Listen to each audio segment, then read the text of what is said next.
Vous l'avez certainement suivi dans les réseaux sociaux, le pasteur Moukouna, à la tête d'une délégation d'éveil patriotique, a déposé une plainte contre l'ancien président de la République, Joseph Kabila, devant la Cour constitutionnelle.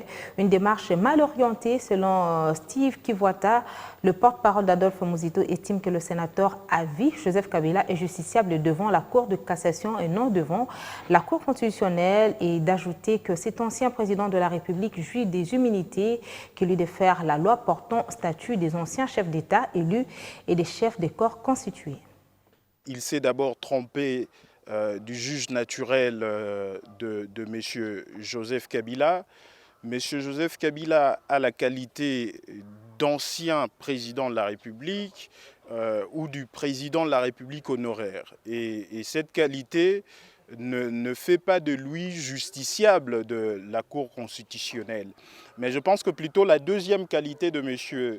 Joseph Kabila, qui est celle de sénateur à vie, donc de sénateur tout court, fait de lui plutôt justiciable de la Cour de cassation. Par conséquent, M. Moukouna aurait dû saisir le parquet général près la Cour de cassation au lieu d'aller saisir le parquet général près la Cour constitutionnelle. S'il avait bien saisi le juridiction au niveau de notre pays et que celle-ci n'arrivait pas à se prononcer sur certaines infractions, selon lui, ont été commises par M. Kabila, si nos juridictions ne se prononcent pas et qu'il les a bien saisies, c'est en ces moments-là que la Cour pénale internationale peut se saisir par principe de subsidiarité, parce qu'effectivement, si nos juridictions ne se prononcent pas en se basant sur les immunités que détiendrait M. Kabila sur base de la loi portant statut des anciens chefs de l'État,